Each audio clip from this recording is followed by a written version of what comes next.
How you guys doing? So yesterday I talked a little bit about frogging and some techniques and tips and tricks along the way. Um, I was a little tired, so I probably didn't make a whole lot of sense, didn't sound real enthusiastic. But today I'm going to talk to you a little bit about finesse fishing and some tips and tricks, basic beginner things to kind of help you out. Some of the most intimidating bass fishing you can do for a beginner is probably going to be finesse. Everybody thinks you have to have the special wiggle. You have to buy this certain lure. It's really a lot easier than people give it credit for. The big thing being is selection of color. That's a pretty big factor. People have it confused. A lot of times they think that you want bright colors, or you have to have all these flamboyant pinks and all the reds, and people don't understand light refraction. When it comes to soft baits, depth is going to play the biggest role over what you're doing. First and foremost, the most important thing you can do is choose the right color. If you have a clear water, try to match your color to the bottom of the lake or the pond that you're fishing. If it's clear water, I'm talking 5 feet of visibility, match the color to the pond or lake's bottom. What that's going to allow you to do is catch more fish, because the color is looking natural. Because worms and crawfish, or crawdads as we call them, but most people don't realize it, but they're going to assimilate more to their color of the bottom that they're living in. Obviously worms don't live in the bottom of the lake, but they will fall in. Now they're going to be the same color as the dirt around you, things like that. Now when you drop a worm in the water, he's going to try to assimilate. Crawfish, they're going to try to assimilate their background. That's their camouflage. They're not chameleons, they don't change exact color, but they're like flathead catfish. Flathead are known to be darker in places with more rocks, more yellow with places with more mud. What that allows them to do is blend in a little better. Now, when it comes to color, the first colors refracted are often the ones people use the most. So, I'm sorry, fish are hitting the top of the water over here while I'm talking. Reds are going to be refracted in the top 6 feet of water in perfect ideal conditions for a fish. It's actually going to appear gray to them. So using red is fine, but what you need to realize is that you need clear water. You're probably going to want the fish higher off the bottom. Not to say that they won't get it off the bottom, but it's not as likely as to say a more natural color that's going to be easier for them to see. Your darker colors, such as your deep purples, your blues, your blacks, your browns, are going to be a little bit more visible to the fish, which is why a lot of people use them. So what we understand now is try to match the bottom of the water, or bottom of the water you're fishing, if the water is clear. Now if it's stained, that confuses a lot of people. What they'll end up doing is they'll pick something really bright and flamboyant. When it's stained, try to have a darker color paired with a little brighter. So maybe a power worm, similar to this one here, except you might go with a purple body and a pink tail, or chartreuse tail. So what that's going to give you is, if it's stained water, the visibility isn't completely gone, but if a fish is close, he's going to see the flash of that brighter color, and maybe when he goes down to find it, he can't see that. He's going to see that darker, 3 inches of the worm. Now this here is a power bait. This is a 7-inch worm. It's a little large. There's specific uses for everything, but we'll go over that in a minute. So when you're working with dark water or muddy water, stick to dark colors. Don't try anything else, stick to dark colors. Black, purple, dark blues. This is about as bright a blue as I like to keep, but I will use it. but stick to those darker colors because it's not going to flash for them. They got to hunt for it. You've almost got to drop it right on the fish. They will find it, but it's not going to be, you know, like an ideal clear water conditions where you cast it out, they spot it, and they swim to it. They're going to have to almost swim by it to see it. So the next thing you need to concern yourself with, which is a very simple thing, is what kind of fishing are you going to do? Are you going to Texas rig? By Texas rig, I mean you have a hook, and most people with this style of bait here, you're almost limited to a Texas rig or a Carolina rig. And how you're going to rig that on the hook is you're going to take there's always going to be a flat side because these are poured. You run through the tip, go to the corner, poke it out, you run it to the top, make the corner, turn it, find where the bottom of the hook's going to be, spin the worm. Now you're Texas rigged, okay? That's a Texas rig.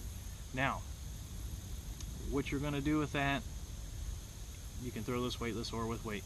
But what you're going to do with that is you're going to be semi-weedless. So if you're dragging it through a grass bed or some hydrilla, it's going to allow you to do that without pulling back the whole pond, which can be really, really frustrating at times.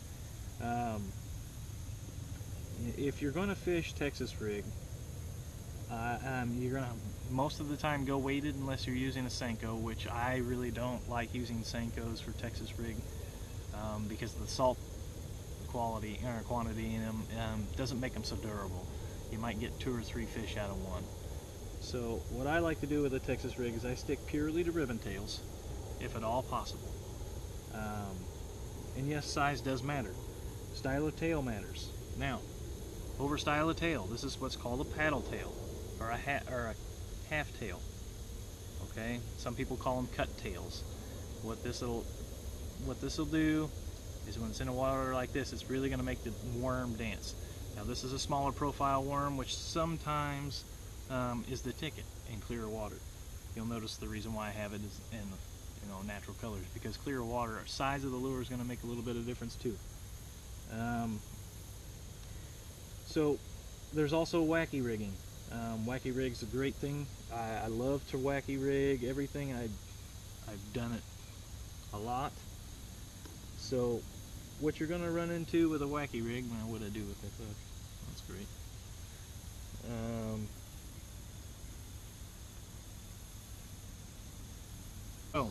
What you're going to do with a wacky rig is real simple. You can take, here, I'll use a better color so you can see what's going on. Alright, so you're going to take, it's going to be a tube, looks like this. This is a Field and Stream, by the way. It's a great way to try wacky rigging out. If you don't know how it's going to work for you, or if you're kind of afraid to invest the money, this comes with 10 O-rings at Dick's Sporting Goods and the tube, and it costs $2.99. In fact, I couldn't find any refills, and it's cheap enough I went and bought another. So what you're going to do is you're going to stick your worm in to about the midsection. Now on a Senko, there's going to be that area where it looks like a flat rounded spot where there's no ribs. You're going to slide it in to about halfway up that. Then you're going to take your O-ring, you're going to slide it up, holding your worm while you're doing it. Now, you've got this O-ring and snug on the worm. You take your hook,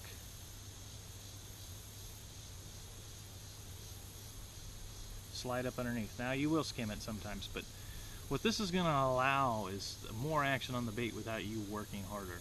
So for you beginners, this might be a good thing to try. Really, there's not a lot of guess into this. If you're gonna wacky rig, I definitely recommend using a Senko. Yes, they're a little bit more costly. That's why I make my own. But what you're gonna need to do is learn how to do this. You can do these weightless. If you use a Senko, you can do them weightless. And what that does for you is it opens up a pile of availability when it comes to depth, how fast you want your descent speed. You can peg weights on it and use a mojo rig doing it this way. I personally like doing this with a Mojo rig, Wacky Rig in it. It gives a little bit more erratic motion, and it takes a lot of work out of my wrist. All I have to do is lift nice and easy and let it fall, and the rig will do most of the work for me. So for beginners, the Wacky Rig is an easy way to go. There's not a lot of guesswork, and you don't have to learn how to wiggle. Now, obviously with the hook exposed like this, you will get hung up. It's bound to happen, so be mindful of that. Now next, what I'm going to talk about is when to throw creature baits and why. So a lot of times what you're going to run into on, for example, you're going to have lily pads or hydrilla, grass, things like that. You're going to have to punt what we do what we call punching. And what you're going to do is now this isn't exactly rigged up for that because this is just something I used the other day. What you're going to do is you're going to Texas rig it and then peg the weight to the top of the eye of the hook.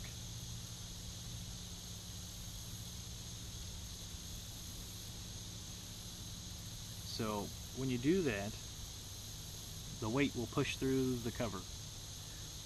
What this is going to allow you to do is fish finesse in places you can't do anything else. The style of bait's going to greatly depend on what you want to do or what you like. Descent rate as well is going to be a factor in what you pick. This style of bait, this is what I basically call a twisty crawler. This is a I don't remember what they call it, the Christie crawler I think. But you'll notice it has paddles for tentacles here. It's going to have a faster descent rate. Sometimes fish want a faster descent rate. This is going to be your beaver style bait. Okay? This is going to be a little slower. Now what you can do with these is you can split these tentacles and get a little more action out of it. And sometimes that'll even more slower your rate of descent. That's important when you're finesse fishing. So we've talked about colors and why we pick them, style of baits and why we use them and how we use them. But what we haven't discussed is size of bait and how to pick that. Really a rule of thumb for me, this is just a rule of thumb for me, this worked for me in the past. If I'm going to a new body of water and I'm trying to finesse fish, what I'm going to do is I'm almost always going to start, if it's clear water or dark, it doesn't even matter, I'm going to start with a 5-inch worm, trick worm, stick bait, anything, 5-inch, and it's also going to depend greatly on what I see around me. If I'm seeing a lot of, say, maybe if I see some small snakes, I might use, a little longer. Leeches, if you know there's leeches in the area, you might use something a little longer. 5-inch is usually a pretty good starting point for me. Now, ribbon tails, you're going to get in the ballpark of these. These get pretty excessive in length, but what you're going to notice is the density. The descent rate on these can be pretty slow, so you get to weight them, and that's also a benefit. Taking in mind the types of plastic you're using when you start getting used to using plastics. Here's an example for you. Now, when I'm trying to catch crappie and things like that, I'm not too concerned about my plastic types, if that makes any sense. But when I'm bass fishing and I'm trying to catch bass that are, a little lethargic, something that has a little float to it, like a yum dinger, might not be a bad deal. These will float if they're weightless, and that's going to give you a really slow descent rate. These are shorter, these are a 4-inch. Now, heavily pressured places, if you see people fishing off a lot of docks, you can skip underneath those docks and use these tactics, and you will catch fish. They may not be monsters, but you will catch fish. So keep all that in mind. Just remember the basics. Match your color to your conditions. Muddy water, dark colors. Stained water, dark color with a bright accent. Clear water, match your natural surroundings. Style of fishing, that's up to you. Everybody's different. If you get to where you're comfortable, put a creature bait on a jig. And that's another added finesse tactic you can do. But I hope all this helps you. I'm going to try to do a little bit of fishing. Expect a good fishing trip tomorrow evening. There'll be a video to follow with that. So I'll talk to you guys tomorrow. Have a great day.